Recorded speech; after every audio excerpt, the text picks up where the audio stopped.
rửa nhanh nhanh cái tay lên. Con gái con đứa gì mà cái bát cái đũa mề đấy hả? Vâng, con rửa xong rồi đây ạ. Loại con gái con đứa ăn bám vào người nhà người ta mà cái bát cái đũa này ăn nhờ ở đâu. Rửa nhanh nhanh cái tay lên rồi đi làm việc khác.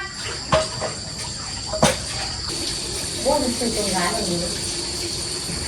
ăn nhờ ở đâu ở đây mà cái bát cái đũa không rửa. Không vì bố mẹ mày tao đuổi mày đi lâu rồi.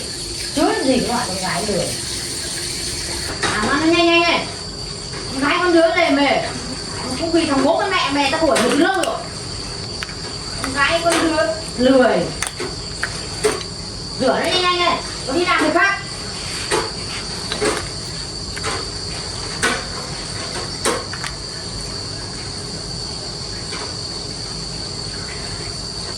Rửa bát đi nhanh này. Ngồi lề mề. Rửa cho sạch sẽ vào.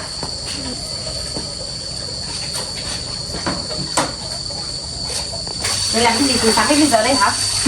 Cái lạch cạch từ sáng 2 cái bát mà đến bây giờ mình chưa rửa xong hả? Đấy, đấy.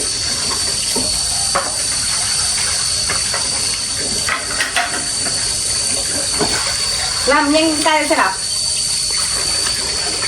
Mày tao thấy ngứa mắt lắm rồi đấy. Cái loại gì ăn bắm mà. Làm cái này lề mề. Em rửa xong rồi đây chị ạ. Tao tưởng mày ngủ luôn ở đây rồi.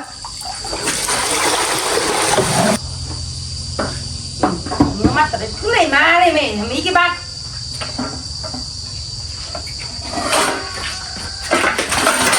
Đấy. Mày đi đúng kiểu đấy hả?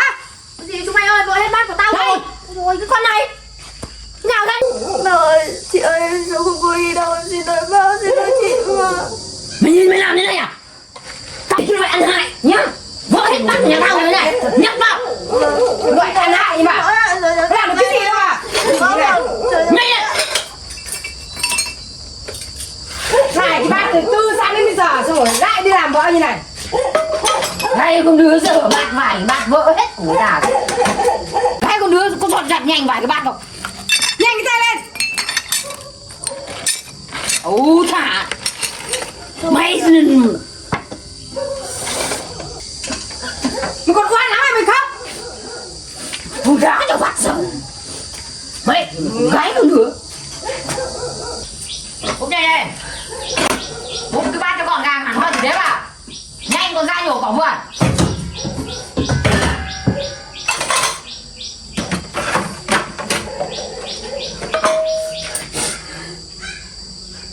Em sợ vừa đây ạ. Nhanh lên. Vâng.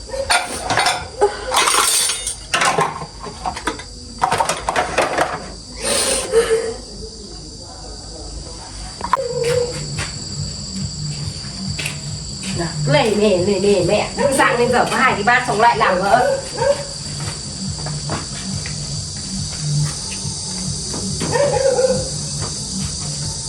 Rồi tốn công tốn gạo. Gái còn đưa cha làm được cái trò đốt gì. Mẹ ơi, hay là hai mẹ con mình đuổi nó đi mẹ ơi. Con ơi, bây giờ mà đuổi nó đi thì lấy ai mà giúp việc cho nhà mình được. Nhưng mà con nhìn thấy nó ngứa mắt lắm mẹ ạ. Con biết làm cái gì đâu mà.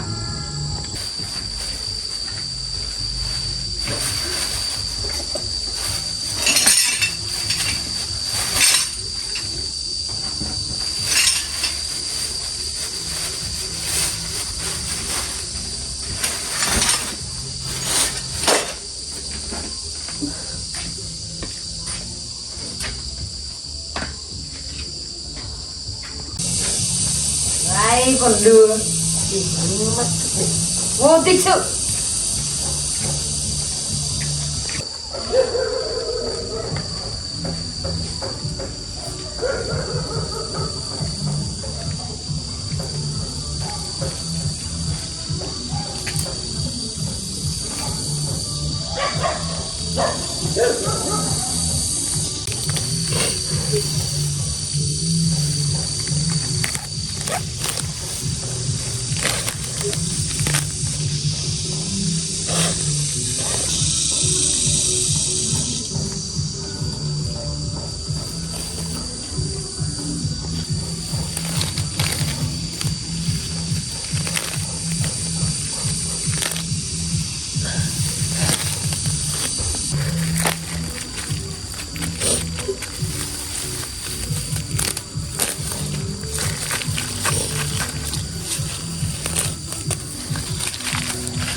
Mẹ ơi, trưa nay đừng cho con này nó ăn cơm nữa mẹ. Trưa nay mẹ cho nó nhịn.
Còn không biết làm cái gì à? Đi lấy cái gùi hái quả đi chợ. Còn mỗi cái việc phải suốt ngày họ. Nhanh cái chân này.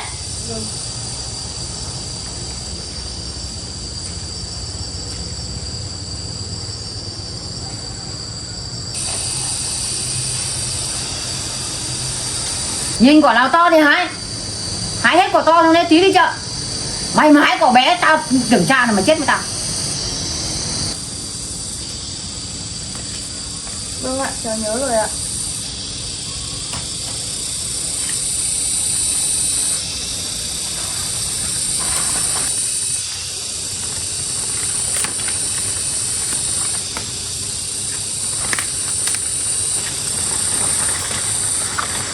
Sao mày ngu thế hả Út ơi?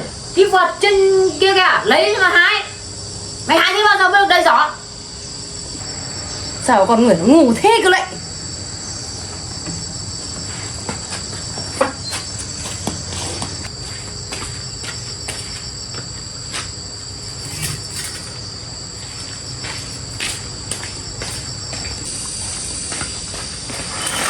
Ngu ngại cái mặt đây này.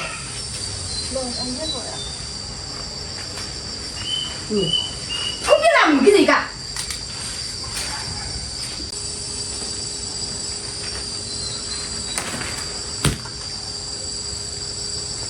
Đấy, đấy. Mình làm như thế nó rơi, nó dùng hết rồi. Ai mà mua. Nó dám hết quả. Vâng, em xin lỗi chị ạ, lần sau em sẽ cẩn thận hơn ạ.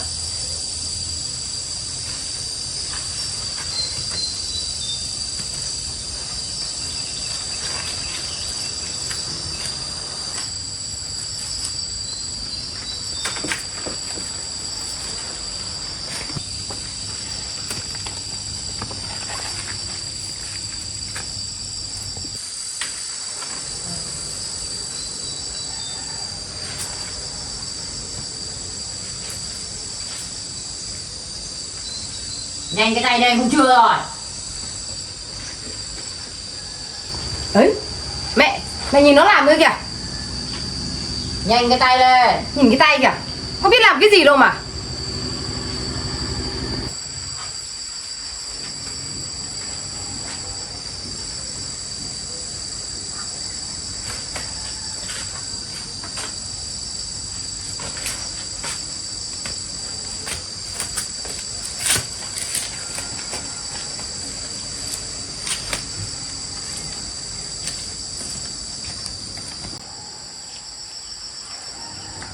Vâng ơi chị ơi, em hái quả xong rồi thì xin phép cháu đi chợ đây ạ. Rồi đi chợ đi. Ông bán đi mang tiền về đây cho tao nhá. Vâng, Mang đủ tiền về đây cho tao đấy. vâng, Gùi này không bán được 100.000. Rồi mày về mày khắc cái tay tao nhá. vâng ạ. Em nhớ rồi ạ. Đi chợ đây. Vâng, Đi cho nó nhanh lên. vâng. Không có lại mề nữa.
thì nó mang về đi có nhà làm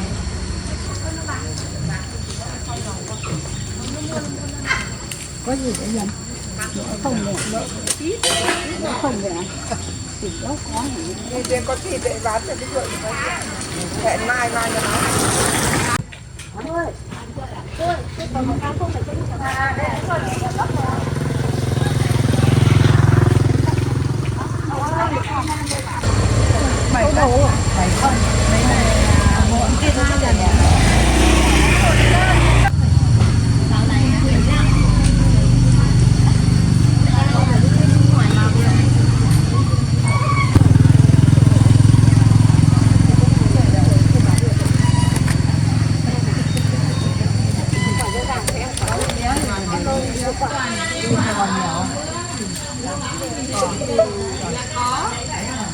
Bây giờ cô mới đi vào ngày mai thì nó bao năm nào nó vậy.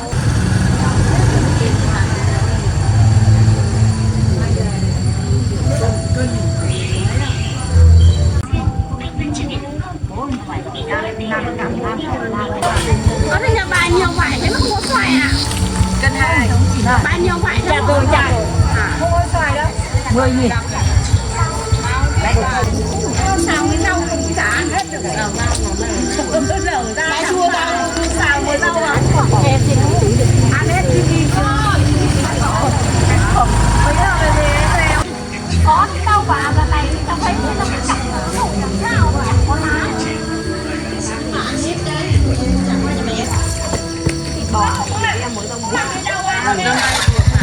ui mới ông rồi ăn cậu tỏi ăn thỉnh thoảng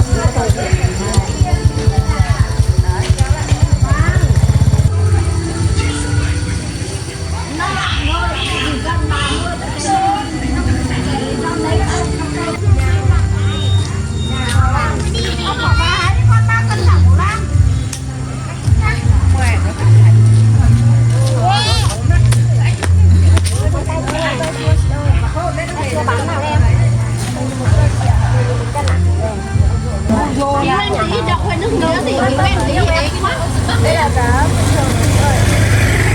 bình thường rồi. Giá bình thường vẫn bán thế này đây chị ạ. Đây là rẻ nhất rồi đấy chị ạ. Thế chị lấy hết này có tí nào không?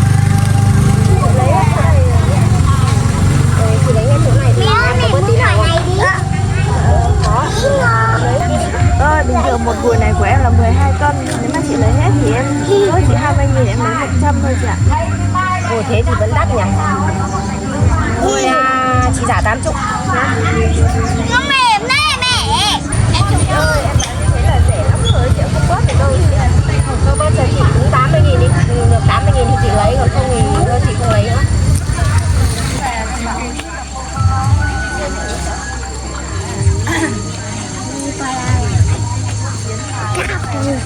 Thôi bán đi chị lấy hết cho để còn về sớm. 80.000 thì chị lấy hết nhá.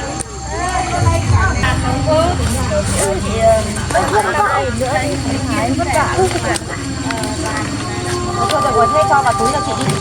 Rồi, chờ em chị ạ.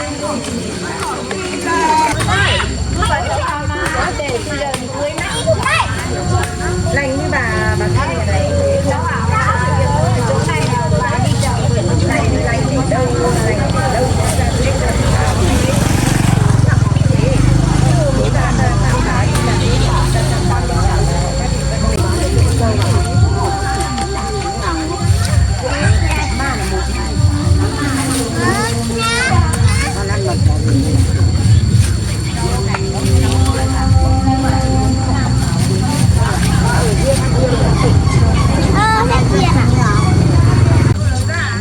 Đây còn 6.000 lẻ chị cho nốt này.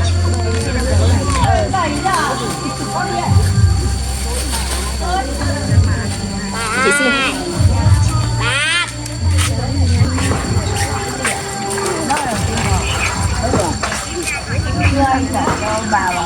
tao đi sửa không ăn mẹ đây đây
các vấn đề gì ạ?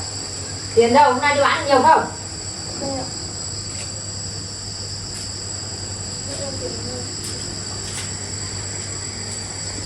Sao có 86.000 thế này? Còn 14.000 của tao nữa đâu? Dạ thưa bác là hôm nay là có người họ mua cả gùi nên họ mặc cả, chỉ còn có từng này thôi ạ. Bảo là cái gùi này là phải 100 mới bán được cho tao. Tại sao mày bán được có 86.000 thế này? Mày lại bớt đi mấy quả của tao phải không? Dạ vâng, con không dám đâu ạ. Hôm nay họ mặc cả chỉ có bằng này, họ lấy cả gùi. Đúng chỉ như này thôi ạ. Con không dám lấy tiền đi ăn linh tinh đâu ạ. Có thật thế không? Vâng. Nó bớt tiền của mình đi ăn quả. Không sai một tí nào. Ôi, con không dám đâu ạ. Mà bán cũng được 100.000 à mẹ?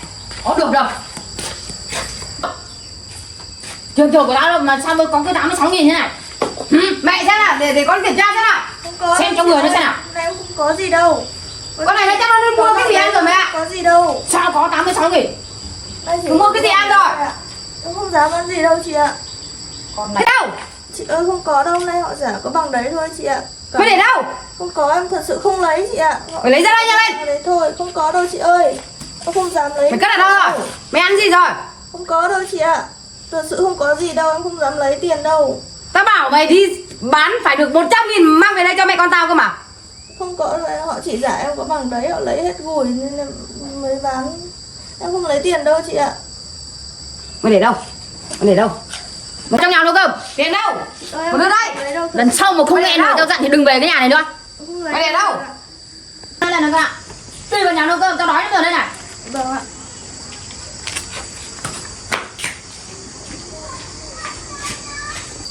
Tí nữa tao sẽ cho mày biết tay tao như nào.